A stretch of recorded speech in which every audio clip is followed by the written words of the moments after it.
Hello, this is another lesson on web search about information retrieval and the basic principles of it.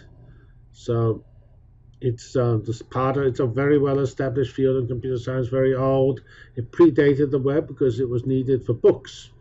And remember, we have data, information, knowledge, wisdom. Information is just after data, so it's a bit about getting some non-trivial things out of bunches of words.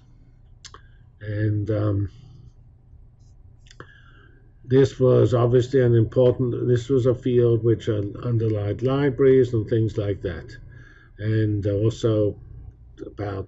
also closely related to database work in computer science.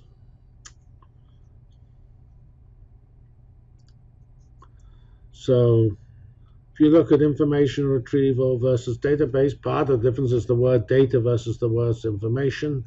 Remember, information is higher level, which is trying to find relevance, whereas data is trying to find exact, precise matches, like here. We want to find all documents which have the letters semantic web in it.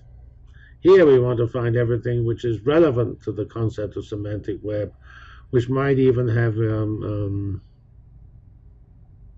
stuff which doesn't even have the text semantic web in it.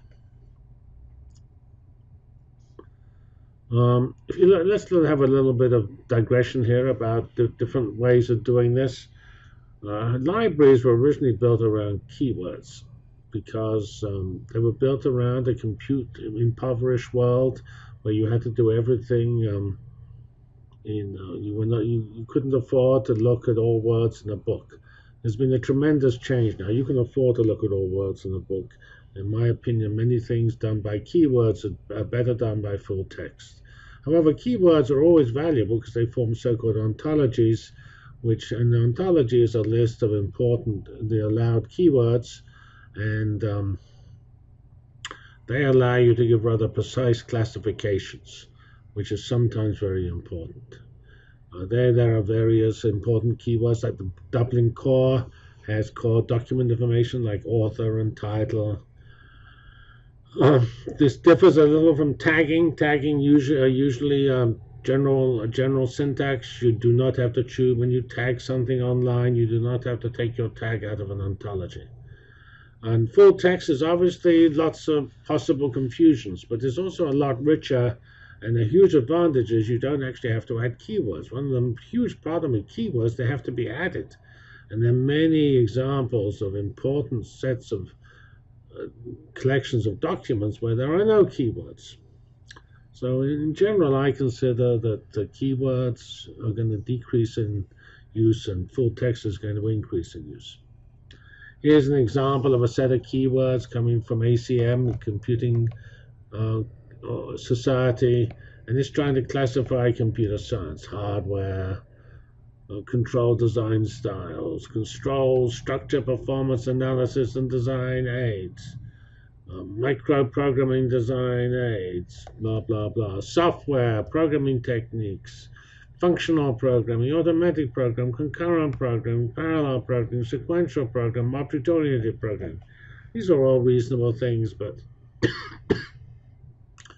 I'm not certain how valuable this is, but it's often quite hard to find out where you fit in here, and you'll find that there seems to be, not surprisingly, some categories which are not so important as others. So now if we look at web search and compare it to information retrieval, the web is doing the same thing as information retrieval, but not doing it on documents, it's doing it on the web.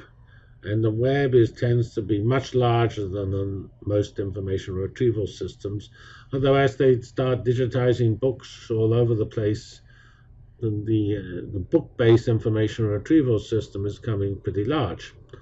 And originally this started all around 95, and there were lots of activities. I remember I once got a prize from Oracle. Well, I think it was from Oracle. I used an Oracle database to store the results of a web search. That was not a very clever idea because as Google and others showed, that Web search has trade-offs which make traditional databases, not the most efficient. In those days, we were just showing that this was just a database. It's around 95.